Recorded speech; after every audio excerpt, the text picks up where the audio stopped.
Hi YouTube family. I know it's been well, it's been over a week or something since I last posted.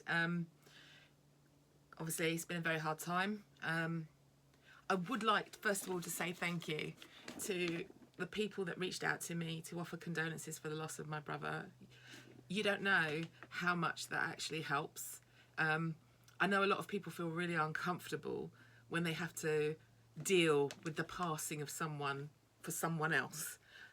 When you're in it, you're in it. There's nothing but it to deal with. But when it's somebody else it's happening to, most of the time people just don't know what to say. My youngest son has really struggled because he wanted to reach out to his grandmother and say how sorry he was, but he just couldn't find the words. And I had to say to him, son, just tell her that you love her and that you're sorry. That's all she needs. She doesn't need the flowery words. She doesn't need you to have any solutions. She just needs to know that you love her and that you're there and that you care. That's all she needs. And I think that's true. You know, most people that reached out to me, they just said condolences, or they're so sorry, or they remembered my brother, and those things. And it helped. It really did. It made me feel less alone and less confused. So that's a massive thank you for that. And to anyone who's out there dealing with this kind of thing and you don't know what to say, you don't actually have to say anything of actual help. There is no help. You can't do anything. Nothing you say is going to make it better. Just the knowledge that you're there and that you care is enough. So do not be afraid to reach out to somebody and tell them, I offer my condolences and I'm here if you just need me. I'm here if you just want to cry. I'm here for you. That's all we need. It's really all we need. So the update on my brother. The post-mortem was done. It was natural causes. It has highlighted something for my family that we need to really consider. So my father died back in 24 in February, and he died from a blood clot to the heart. So yeah, you think it's like a one-off. My brother has died from the same thing. It has just been earlier in life. So what they've said is basically he's died from the same thing, but it's been exacerbated by lifestyle factors. So my brother drank, he smoked. I don't think he was particularly careful about his diet. Like myself, he was overweight. So the things that we were doing, just not healthy for him. Now, for myself, I'm the older one, but I don't drink and I've never smoked. So that's two factors in my favour. However, I am overweight, but I have been doing something about that. It may not look to you like I have, but I've actually lost 5 stone. I am technically 5 stone lighter than I am, which is why my clothes are really baggy, because Lisa is waiting till she loses 2 more stone to go and buy herself some new clothes and make herself feel better about it. I was really in a bad way. COVID messed me up. I ate too much bad food. I was on my own in my house 24/7, working here, living here by myself, and it just messed with me, and my comfort was food. And I have realized how badly I was relying on food to make me feel better about myself. I'm not going to lie, I'm an honest person. I'm not doing this on my own. I don't think I would ever be able to do this by myself. I have osteoarthritis in my ankles, my knees and my hips and my lower back. So exercise for me is actually quite difficult. Walking, just going for a walk in the UK is painful for me. The damp air here just messes with my joints and I am in agony after it. So one of the reasons why I want to move to Jamaica, because when I'm in Jamaica, the weather, the climate there, my joints just don't hurt. I was walking and swimming and I was walking up and down hills in Jamaica, no pain at all. But here, doing something like that, a day for me going out doing photography in the woods with models and having a fantastic time, I pay for that. I pay for that in pain for the next 3 or 4 days, and it just doesn't stop. So yeah, I am trying to lose the weight in order to take the pressure off my joints and to try and make that better. But my brother's passing and my dad's passing has also made me realise that my weight is going to cause other issues.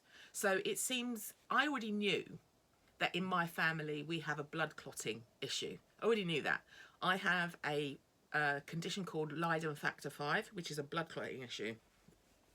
And it has meant that you get micro blood clots in your blood, and they can occur at any time.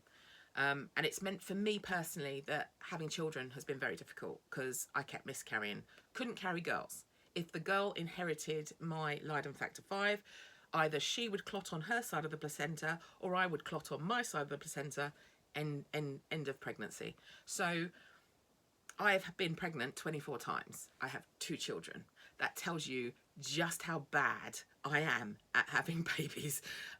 It became almost like a really bad hobby to just get pregnant, miscarry, get pregnant, miscarry. And it was heartbreaking, absolutely heartbreaking. But now I know there's a reason. It was the clotting. So there are some simple solutions to that. Blood thinners is the main one. Losing weight is another one. So I am taking steps to lose the weight, to get myself into a healthier position. But it's also meant I've had to have some quite uncomfortable conversations with my sons, because this blood clotting is obviously genetic. I'm carrying it from my mother, for myself, for my Leiden. But there's also obviously a clotting issue from my father's side of the family, and my sons need to be aware of that. So I had to have an uncomfortable conversation with them and tell them that you maybe need to think about maintaining a lower weight, healthy lifestyle, not drinking so much, and maybe think about aspirin, because aspirin is a well-known blood thinner, and taking a 75 milligram aspirin a day is no biggie. And I've been doing that for years. So I did that all the way through my pregnancy on doctor's orders. I did not self-diagnose. That was on doctor's orders. But so yes, my brother that's what's done him in. If Eugene had been a little bit more careful about the way he ate, stop the drinking, stop the smoking, he might have made it to 80 whatever, like my dad. I think my dad was 83 when he died, but he might have made it that length of age, but he didn't. He sped up the process by lifestyle factors. So, however, it was natural causes, so that's something. The funeral isn't organised yet. My sister-in-law is in the process of doing that. I am apparently doing the programme for it and the eulogy, and I'm happy to do that. If this is the last honour I can pay my brother, then I'm quite happy to do that. But it's going to be a tough time, and that's to come. That's to come. So that's really just an update on what's going on. In the meantime, I've been trying to keep myself busy. I've been up and down the motorway like a maniac to my mother to try and support her and my sister-in-law. It's difficult because it means that the things that I need to do for myself, I'm trying to cram into the days when I'm not travelling. Having been made redundant, I'm also trying to find a job at the moment, which again is you know yourselves. It's the economy out there is difficult and life is difficult. It's also meant that I am actually going to probably have to go and move in with my mother. She's 80. She's frail. She's got osteoarthritis and a blood clotting issue. And she has never been alone. So kind of this has hit me hard. And I think that's why I was so upset in my previous video. Because I kind of knew this was coming. I knew this was what my future was going to be. And all of my dreams about going to Jamaica, building my business in Jamaica, building my, the Airbnb and changing my lifestyle and, feeling better in myself and not being in pain and all of those exciting things that I thought were going to be my future, I'm now going to have to put on hold. And I think that's why I felt so upset, was because I was realising the pressure that was going to come my way and how much of my own dreams I was going to have to give up. And that's a really hard thing to do. That's a really hard thing to do. and I still haven't quite got my head around it. Once the funeral is over, that's when the issues will start, because my mother wants to sell the house that she's in, and I understand that. I wouldn't want to be in a house where two people that I loved had passed away. I just wouldn't. The memories would just do me in. I know people say, oh, well, you can think about the happy memories. No, there's not enough happy memories in the world to cover up the fact that if you lost two people that you love in the house that you're living in. So no. So I understand that. So there's getting her into a new home. That's also going to mean that I'm going to have to give up my home, my little freedom here, to be surrounded by my belongings and my books, etc. I'm going to have to put that to one side and move in with my mum to support her. She's also said that I need to find a work from home remote job, because I'm not going to be able to leave her alone in the house for 8 to 10 hours a day whilst I go out to work. So that in itself is going to offer a whole load of new challenges. I'm not afraid of it. I ran my own business from home for 20 years, and I did that so that I could raise my boys, and I did it successfully. I had a really thriving little business from home, and I don't want to do that again. I enjoyed it whilst I did it, but I don't want to have to do it again. The market for what I used to do has changed, and I don't want to have to try and compete with the new people that are there, because the technology that wasn't available for me when I was doing it is now available, and it would be a whole new learning curve. I'm not dumb. I can learn all of this. An awful lot of it I already know. I taught myself how to build training packages. I taught myself how to build websites. I taught myself how to use AI. I have absolute confidence that I can teach myself to do anything that I need to do, or I can find the education that I need to do anything I need to do. I just don't want to. I don't want to spend 12 hours a day audio typing scripts, which is what I used to do. I used to run 6 ladies, audio typing scripts, preparing pre and post-production scripts for the BBC, for Channel 4, for all sorts of independent companies, and I loved it. I got to work on some amazing programs. I just don't want to do it again. I don't want to go backwards. You should not be going backwards in life. It should be a forward journey, not a backwards one. So I don't want to do that. So whatever I do next, in terms of work, it's going to have to be remote, and it's going to have to be something I want to do. I would really like to continue doing the training work that I've been spending the last 3 years of my life doing. I've been fascinated by that. The world of continuous improvement and process harmonization has been amazing, and I've loved it. And I've loved teaching people about that. I've loved helping guide people through their learning. If I can do that again, absolutely fabulous. But if not, there'll be something else out there for me to do. There's always becoming a professional bookseller, rather than just, offloading the books that I have in my own collection and the 4,800 books I'm not going to say accidentally bought. I did buy them on purpose. I just happened to be drunk when I did it. So, but this is going quite well. I'm going to tell you, my Vinted sales have gone well. My eBay sales have been quite slow. eBay seems to be absolutely flooded with charity sellers who are literally just selling books for the price of the postage and a couple of p over the top, which totally devalues the market and is not good for anyone. But they're going to do what they're going to do. And the books that they can't sell are the ones that they're dumping out there into the market for people like me to buy wholesale to then try and get rid of. But it's going quite well in Vinted. And I've also started listing my books on Amazon. So I already had an Amazon account because I have my print-on-demand products on Amazon. I have my KDP books on Amazon. But I thought, let me try starting to list some of these on Amazon. And I will say that they are starting to do quite well. So I'm really pleased about that. So as a possibility. Myself and my friend Michelle have also been doing our market and craft market stands. We did our second one this weekend. That went really well. So there's a possibility that that could be a future for both of us. I'm hoping it is. I will leave the links to our Instagram in the description so that you can kind of see what it is we're doing.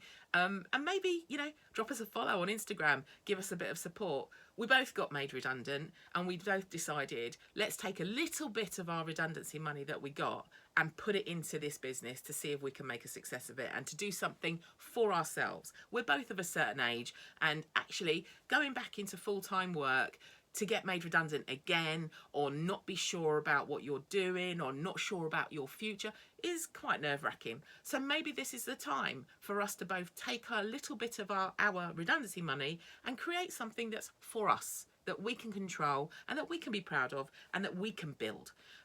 There is a real possibility of doing that, and think that that's where I'm going to go. It would give me the chance to stay with mum, look after mum, and maybe take mum with me to craft fairs at weekends so that she can get out and about and have a bit of fun with me, which would be nice. It'd be nice to have some company on the drives for starters. But it would also mean that I could be with her Monday to Friday and take care of business at home, look after her, sell the books. Oh, and the the millions of DVDs. I forgot that I bought these. A ton of these. A ton of DVDs that I bought as well.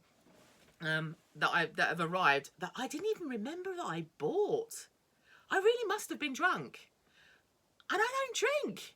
So it really was only, seriously, 2 Red Stripe was enough for me to do this to myself. So I'm seriously a lightweight. Really, really cannot be trusted. Do not give me alcohol of any kind, because I just can't be trusted after I've had it. Or if you're going to get me drunk, take my credit cards away and take my debit cards away so that I can't buy anything. Actually, that wouldn't have saved me on eBay, would it? Because my details were already saved there. So, yeah, that little solution would not work. Just take my iPad or my phone. Just do that. Yeah.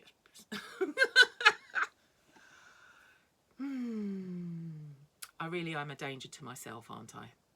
Still. Let me know in the comments what you think I should possibly do to try and what should my next steps be? What should I do next? Where should I go? If I've got to give up the dream of Jamaica, where do I go next? Having said that, I still want to buy my piece of land in Jamaica, because even if I don't do anything with it, if I own it and I'm paying the taxes on it, it's still mine. There is that thought. There is that thought, isn't there?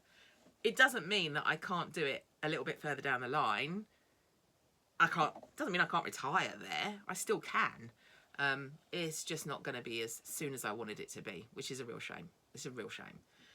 But that's life. Life isn't always how you want it to be. It's just not.